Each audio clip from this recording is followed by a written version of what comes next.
Sexual frustration തീർക്കാൻ അദ്ദേഹത്തിന് അനുവാദം കൊടുക്കുമോ എന്നാണ് റസൂലുള്ളാഹി സ്വല്ലല്ലാഹു അലൈഹി വസല്ലമയോട് ചോദിക്കുന്നത്. ആളുകൾ അദ്ദേഹത്തിന് നേരെ ചീറിയെടുത്തപ്പോൾ അള്ളാഹുവിന്റെ റസൂൽ അവരെ തടഞ്ഞിട്ട് പറഞ്ഞു, നിങ്ങൾ അദ്ദേഹത്തെ ഒന്നും ചെയ്യരുത്. ഫസാഹന്നാസു ബിഹിന, അദ്ദേഹത്തോട് അട്ടഹസിച്ചു കൊണ്ടെടുത്തപ്പോൾ അള്ളാഹുവിന്റെ റസൂൽ അദ്ദേഹത്തെ തന്റെ നേരെ ചേർത്ത് നിർത്തി. എന്നിട്ട് പ്രവാചകൻ നബി തിരുമേനി സല്ലല്ലാഹു അലൈഹി വസല്ലം അയാളോട് ചോദിക്കുന്നുണ്ട്, അത്തുഹിബ്ബുഹു ലി ഉമ്മിക അത്തുഹിബ്ബുഹു ലി ഉമ്മിക, അല്ല ഇതേ ചോദ്യം നിന്റെ ഉമ്മാന്റെ നേരെ ഒരാൾ ഉയർത്തുന്നത് നീ ഇഷ്ടപ്പെടുമോ എന്നാണ് അള്ളാഹുവിന്റെ പ്രവാചകൻ അയാളോട് ശാന്തമായി ചോദിച്ചത്. അദ്ദേഹം അള്ളാഹുവിന്റെ റസൂലിനോട് പറഞ്ഞു, ഔദു ബില്ലാ, ഒരിക്കലും അങ്ങനെ അള്ളാഹിന്റെ റസൂലിനോട് പറയരുത്. അടുത്ത അള്ളാഹുവിന്റെ അപ്പൊ റസൂലുള്ളാഹി സ്വല്ലല്ലാഹു അലൈഹി വസല്ലം പറയുന്നുണ്ട്, എല്ലാ മനുഷ്യരും അങ്ങനെയാണ്, അവനവന്റെ ഉമ്മാക്ക് നേരെ അത്തരം ഒരു ചോദ്യം വരുന്നത് അവർ ഇഷ്ടപ്പെടുകയില്ല.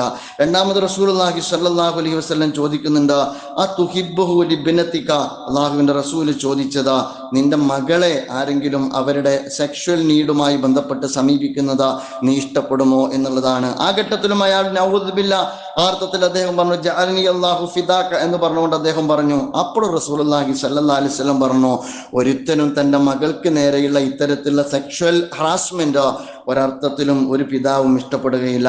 മൂന്നാമത് റസൂലുള്ളാഹി സ്വല്ലല്ലാഹു അലൈഹി വസല്ലം അയാളോട് ചോദിച്ചു, അതുഹിബ്ബു ലി ഉഖ്തിക, നിന്റെ സഹോദരിയെ ഒരാൾ അയാളുടെ സെക്ഷൽ നീഡുമായി ബന്ധപ്പെട്ട് സമീപിക്കുന്നത് നീ ഇഷ്ടപ്പെടുമോ എന്ന് ചോദിക്കുന്നുണ്ട്. മൂന്നാമതും ആ മറുപടി ആവർത്തിച്ചപ്പോൾ അള്ളാഹുവിന്റെ റസൂല് മൂന്നാമതും പറഞ്ഞു, ഒരാളും തന്റെ സഹോദരിയെ അത്തരം ഓരോ ആവശ്യത്തിന് ഒരു സെക്ഷൽ ഹറാസ്മെന്റിന് ചോദിക്കുന്നത് പോയിട്ട് സമീപിക്കുന്നത് ഇഷ്ടപ്പെടുകയില്ല. നാലാമത് റസൂലുള്ളാഹി സ്വല്ലല്ലാഹു അലൈഹി വസല്ലം ചോദിച്ചു, നിന്റെ ഉമ്മയുടെ സഹോദരിയെ, നിന്റെ പിതാവിന്റെ സഹോദരിയെ അങ്ങനെ ഒരാൾ ചോദിച്ചാൽ നീ അതിന് വഴങ്ങുമോ എന്ന് ചോദിക്കുമ്പോഴും അദ്ദേഹം ഇതേ മറുപടി പറയുമ്പോൾ നബി തിരുമേനി സ്വല്ലല്ലാഹു അലൈഹി വസല്ലം അയാളോട് പറയുന്നുണ്ട്, ഒരാളും അത് ഇഷ്ടപ്പെടുകയില്ല.